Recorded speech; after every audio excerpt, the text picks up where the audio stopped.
इसरो के वैज्ञानिकों ने दबाया चंद्रयान 3 का आखिरी बटन। चंद्रयान 3 उतरने लगा चांद की धरती पर। 17 अगस्त के दिन जब सारे लोग सो रहे थे, तभी इसरो के वैज्ञानिक चंद्रयान पर नजर गड़ाए बैठे थे। करीब आधी रात में दबाया आखिरी बटन, जिसे देख भारत के खिलाफ षड्यंत्र रचने वाला चीन भी हुआ हैरान। साथियों, रूस अपना लूना 25 को छोड़कर यह सोच रहा होगा कि शायद भारत इससे डर जाएगा, लेकिन इसरो को इससे कोई फर्क नहीं पड़ा, बल्कि उन्होंने तो ट्वीट करके रूस को बधाई दे दी है और कहा है कि चलो चांद पर मिलेंगे। जहां चंद्रयान 3 इस वक्त चांद की कक्षा में परिक्रमा कर रहा है, और अब बड़ी खबर यह है कि 17 अगस्त के दिन भारतीय स्पेस एजेंसी ने हमारे इस बाहुबली स्पेसक्राफ्ट का आखिरी बटन दबा दिया है, जिससे चंद्रयान 3 से चांद की यात्रा में 2 बड़े बदलाव होंगे। दरअसल 5 अगस्त के दिन इसरो के वैज्ञानिकों ने चंद्रयान 3 को चांद के गुरुत्वाकर्षण की ओर धकेल दिया था, और उस दौरान चांद ने अपनी 164 किलोमीटर इंटू 18,072 किलोमीटर की अंडाकार कक्षा में पकड़ लिया था, जिसके बाद समय समय पर लूनर ऑर्बिटर मैन्यूवरिंग परफॉर्म करके लगातार की कक्षा को घटाया जा रहा था। और अब 16 अगस्त के दिन चंद्रयान 3 के अंडाकार कक्षा को घटाकर इसे 100 किलोमीटर इंटू 100 किलोमीटर की गोलाकार कक्षा में भेजा गया। यह प्रक्रिया डी ऑर्बिटिंग के नाम से जानी जाती है, और इसरो के वैज्ञानिक इसे चांद की 5वीं ऑर्बिट में कर दिए हैं। जब यह चांद की सतह से पूरे 100 किलोमीटर की ऊंचाई पर पहुंचा, तो 100 किलोमीटर की कक्षा पकड़ने की यह प्रक्रिया इतनी अहम इसलिए है क्योंकि किसी भी घूमती हुई चीज को उसके अंडाकार रास्ते में से निकालकर गोलाकार रास्ते में रखने के लिए सही रफ्तार और अक्ल की जरूरत पड़ती है। और जैसा कि आप जानते हैं कि चांद की कक्षा में चंद्रयान 3 का प्रोपल्शन मॉड्यूल कई सालों तक लगातार घूमता रहेगा। इसलिए अगर एंगल 1 डिग्री भी इधर उधर हो गया तो प्रोपल्शन मॉड्यूल हर चक्कर में चांद से दूर चला जाएगा, और एक समय ऐसा आएगा जब यह चांद के गुरुत्वाकर्षण से निकलकर डीप स्पेस में खो जाएगा, और इससे मिशन फेल भी हो सकता है। इसलिए इसरो के वैज्ञानिकों ने इस प्रोसेस के लिए तगड़ी प्लानिंग किया था। 16 अगस्त के दिन चंद्रयान 3 के इंजन का बटन दबाया गया, जिससे इंजन अलग होकर सुबह 8:38 से 8:39 के बीच में 5वीं कक्षा बदल चुका है। 100 इंटू 100 किलोमीटर की ऑर्बिट होगी।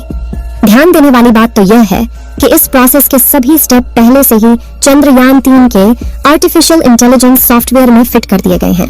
यानी अगर धरती से कोई चूक हो भी जाती है तो आर्टिफिशियल इंटेलिजेंस इसे अपने आप ही ठीक कर लेगा। दोस्तों, यह काम कितना मुश्किल है, आप उसका अंदाजा इसी बात से लगा सकते हैं कि रूस का लूना 25 स्पेसक्राफ्ट 16 अगस्त के दिन चांद की कक्षा में पहुंच गया है। यानी धरती से चांद की पहली कक्षा तक के सफर को चुटकियों में करने वाला रूस चांद की पहली और 5वीं ऑर्बिट तक पहुंचने के लिए रूस का लूना अगले 5 से 6 दिनों तक चक्कर काटता रहेगा। अब चंद्रयान 3 की बात करें तो आज 16 अगस्त के दिन 100 किलोमीटर के ऑर्बिट में धमाकेदार एंट्री करने के बाद हमारा चंद्रयान कक्षा में कुछ दिन आराम से चक्कर लगाएगा। लेकिन उससे पहले 17 अगस्त को इसी कक्षा में चक्कर लगाते हुए चंद्रयान 3 का प्रोपल्शन मॉड्यूल इसके लैंडर मॉड्यूल से अलग हो गया। साथियों, इस प्रोसेस को करने के लिए स्पेसक्राफ्ट के दोनों हिस्सों को जोड़ने वाले हुक खोल दिए गए, जिसके बाद पिछले हिस्से की रफ्तार धीरे धीरे कम की जाएगी ताकि आगे वाला हिस्सा अपनी कक्षा में आगे बढ़ जाए और बिना किसी नुकसान के दोनों हिस्से अलग हो जाए। इसके बाद चंद्रयान 3 का लैंडर और प्रोपल्शन मॉड्यूल दोनों ही चांद के 100 किलोमीटर की कक्षा में अलग अलग घूमते रहेंगे। प्रोपल्शन मॉड्यूल तो यहाँ इसी तरह से चक्कर लगाता रहेगा, लेकिन 20 अगस्त के दिन चंद्रयान 3 का विक्रम लैंडर अकेले ही चांद की ऑर्बिट और कम करके 100 इंटू 30 किलोमीटर की ऑर्बिट पकड़ेगा, और जहाँ से 30 किलोमीटर की ऊंचाई से वह अपनी रफ्तार को धीरे धीरे कम करते हुए चांद की सतह की तरफ बढ़ेगा। आपको बता दें कि इस दौरान पहले तो लैंडर की रफ्तार को बढ़ाकर इसे सतह की तरफ धकेला जाएगा, लेकिन सतह के नजदीक पहुंचते हुए इसकी रफ्तार को धीरे धीरे कम किया जाएगा। दोस्तों, लैंडिंग के दौरान चंद्रयान 3 के विक्रम लैंडर की रफ्तार कई हजार किलोमीटर से घटाकर सिर्फ 7.2 किलोमीटर प्रति घंटा कर दी जाएगी, जो काम इसमें लगे लेजर एल्टीमीटर और लेजर डॉपलर की मदद से किया जाएगा, जिससे यह चांद की सतह को छूते ही रफ्तार से आने वाले प्रेशर की वजह से टूटकर बिखर न जाए और चांद की सतह पर सॉफ्ट लैंडिंग कर पाए। इस तरह से अपने सफर में आगे बढ़ते हुए 23 अगस्त के दिन शाम के करीब 5:47 पर चंद्रयान 3 का विक्रम लैंडर चांद की सतह पर कदम रखेगा, जिसके बाद यह अगले एक लूनर दिन यानी पृथ्वी के 14 दिनों तक चांद पर एक्सपेरिमेंट करेगा, जिसमें इसकी सहायता इसके अंदर मौजूद 26 किलो का रोबोट यानी प्रज्ञान रोवर करेगा। जहां विक्रम लैंडर चांद की सतह पर जांच करने के लिए नहीं गया है, बल्कि ये सिर्फ एक जगह खड़ा होकर अपना काम करेगा और अपने उपकरणों की मदद से ये डेटा कलेक्ट करेगा। जबकि दूर दराज के इलाकों में डेटा कलेक्ट करने के लिए इसके साथ चांद पर भेजे गए प्रज्ञान रोवर का इस्तेमाल किया जाएगा। दोस्तों, जैसा कि आप जानते हैं कि वैज्ञानिक डेटा के सिवाय कुछ दावा नहीं करते। ऐसे में इसरो के चीफ सोमनाथ ने चंद्रयान 3 को लेकर ऐसा दावा कर दिया है जो सुनकर आपका सीना गर्व से चौड़ा हो जाएगा और भारत के दुश्मनों की टेंशन बढ़ जाएगी। दरअसल एक प्रेस कॉन्फ्रेंस में इसरो के प्रमुख सोमनाथ ने कहा कि अब चंद्रयान 3 को कोई नहीं रोक सकता और चंद्रयान 3 का विक्रम लैंडर किसी भी हाल में चांद की सतह पर सॉफ्ट लैंडिंग करेगा।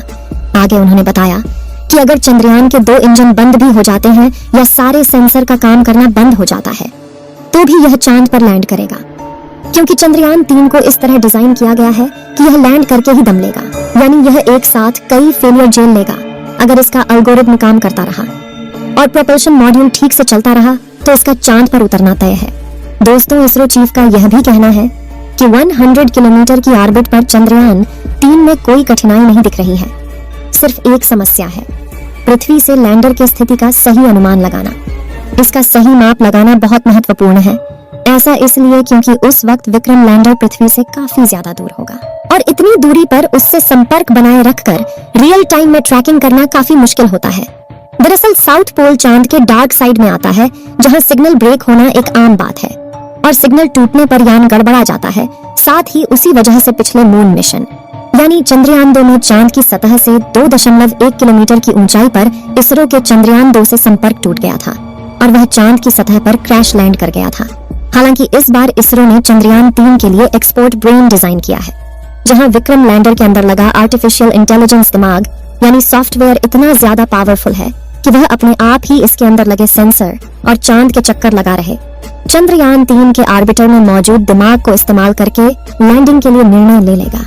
यानी हम यह कह सकते हैं कि इस बार इस चंद्रयान को कोई माई का लाल भी नहीं रोक सकता है और चंद्रयान मिशन की सफलता के चांसेस पूरे 100% है।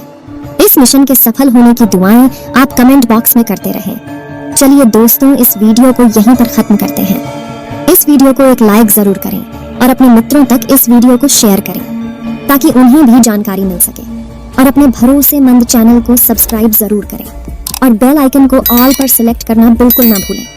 मिलते हैं किसी और नॉलेजेबल वीडियो के साथ। वीडियो को अंत तक देखने के लिए धन्यवाद।